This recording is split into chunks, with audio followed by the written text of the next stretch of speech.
I recently got the chance to finally break out the Monmouth scenario or game from the Battles of the American Revolution series from GMT Games. Played it face-to-face. This was the first outing for Tri-Pack number 2, which contains Monmouth and also Germantown and Oriskany and Newtown.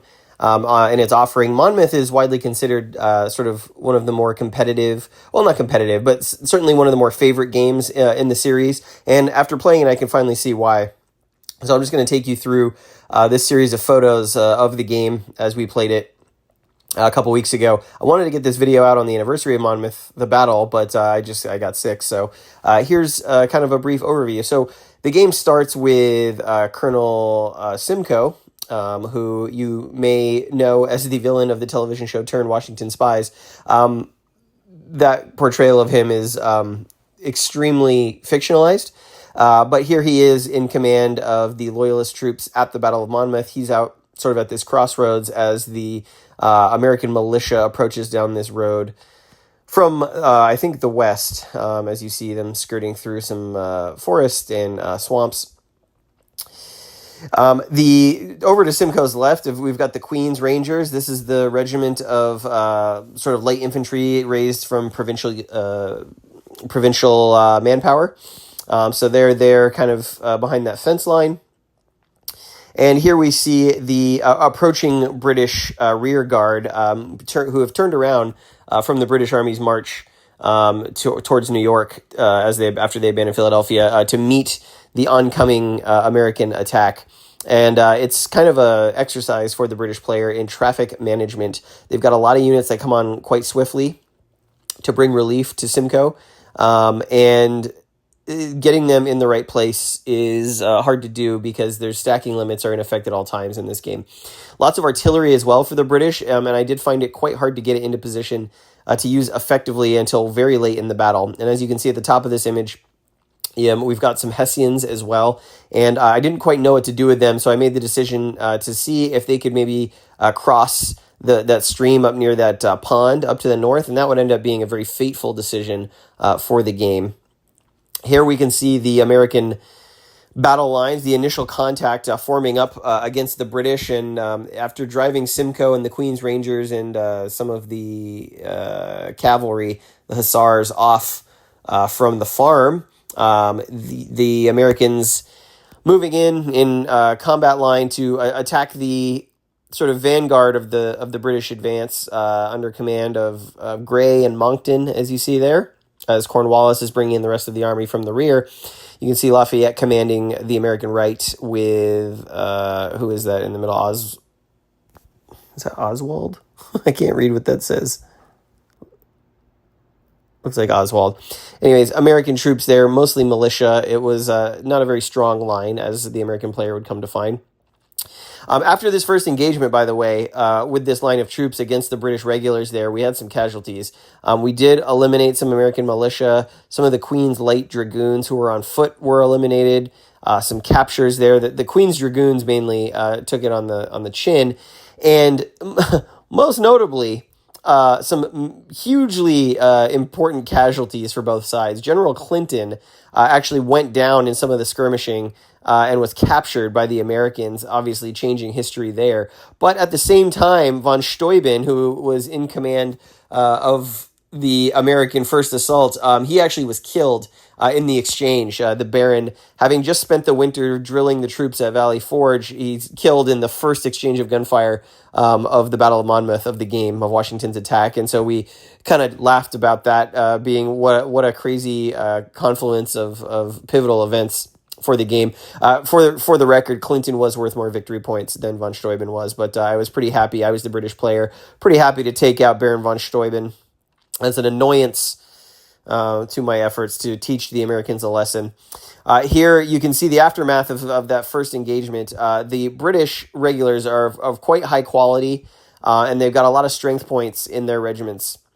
And so you see those demarkers, the American militia, becoming disordered quite quickly in the opening stages of the game. You can see Washington up there in the upper left. He relieves General Lee of command, And the American player also has to contend with potential counter-marching or flight of his troops. He actually rolled pretty well for that. We didn't get really many brigades having to march away from the battlefield. There were a couple, but most of the sort of American retreat here was because of disruption fighting the disciplined British troops.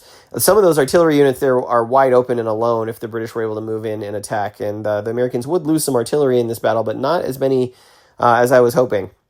And here we have the British under Grey and under Cornwallis leading from the front, finally form a line sort of in the gap between the trees. And the fighting was fierce. You can see the Americans stacking up with some light horse in that hex there.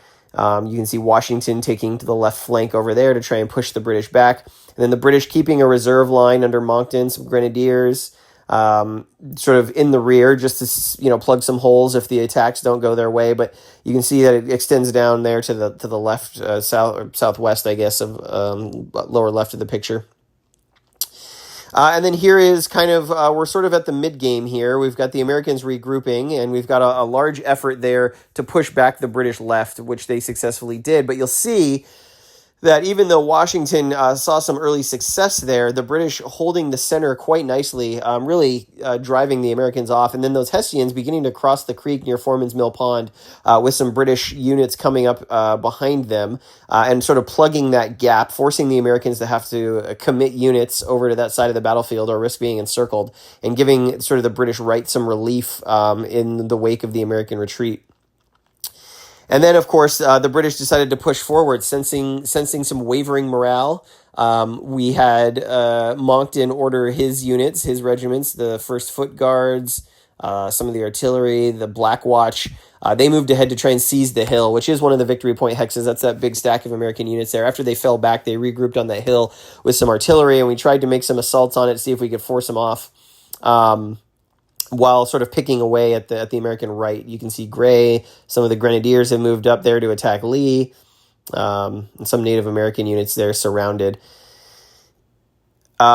Here we see that the push by Monckton ended up putting some of his units in a real difficult position. The Americans made good use of the woods and the lack of zones of control in those spaces to really try and sort of swing around on that road through the woods and to threaten the British right. The 2nd Grenadiers under Monckton ended up getting, for lack of a better term, swamped in the swamp by a lot of American units, and it was only through some very, very lucky combat rolls that we were able to extricate the units that were surrounded right there from that situation. They got a little over their skis with, not seeing, I guess, the Americans in the trees there, and suddenly found themselves completely surrounded, especially with some of those regulars from New Hampshire and Massachusetts that you can see in Maryland in the picture here under Lord Stirling. And as we move forward in the battle, down on the American right, the British got themselves into a little bit of trouble as well. We got a unit pinned as Anthony Wayne and Lafayette managed to scrounge together some units along with Glover's brigade, some American Continentals, and they managed to surround some British down there as Simcoe and Cornwallis look on and trying furiously to get their artillery out of harm's way. That pin result there was an unfortunate roll by the Americans. They probably should have forced that unit to be captured. You can see Washington moving back down to the American right, trying to push the British back. But British have some pretty good defensive positions there behind those creeks.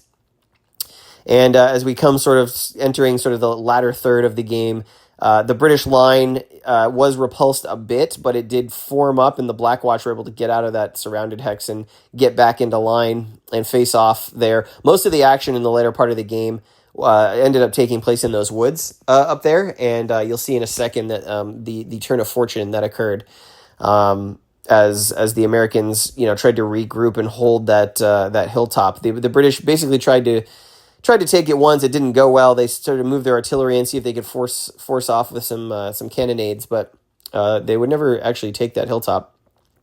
And then here we see the effect of those Hessians, who you haven't seen since the beginning of the battle. They moved up and around and came down that road, and as the American left was pushing forward and forcing the British back through the forest, the Hessians emerged from that field and ended up cutting off and surrounding a bunch of American units and separating them from the main force. And the Americans had to respond to that. They had to get their lines sort of moved that way as the sudden British surge forward to connect with those Hessians caused a sort of really, really deadly fight in the trees there. And as you would expect, it did not go well for those Americans. Both of those units either eliminated or captured. The British sort of forming up in the wake of that morale hit to the Americans. The Americans basically having lost the initiative and the tempo of the battle, having to form a more defensive line, a more inactive line as the British continued to push forward in the trees there.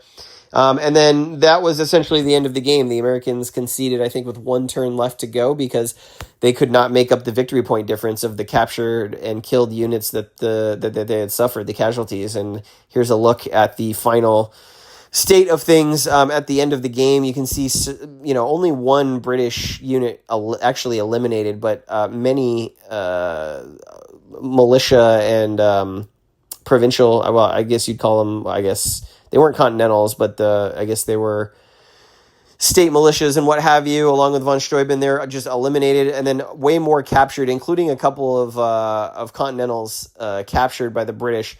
British suffered some guns captured and some grenadiers and foot guards captured. You can see also Pattison, the artillery commander, was captured with some of his guns. But the victory point differential with all of those eliminated units meant it was a British victory at the Battle of Monmouth, and a more decisive one than we saw in history.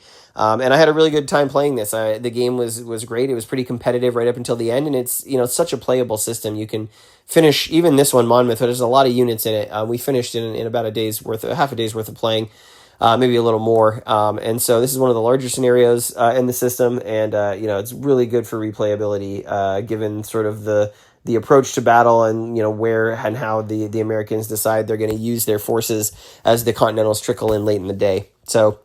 Thanks for watching this AAR of Battles of the American Revolution Monmouth. I'm going to have more content on this series later this year. I'm working something up with Mark Miklos for San Diego HISCON, and I think it should be really fun, so expect to see some video on that.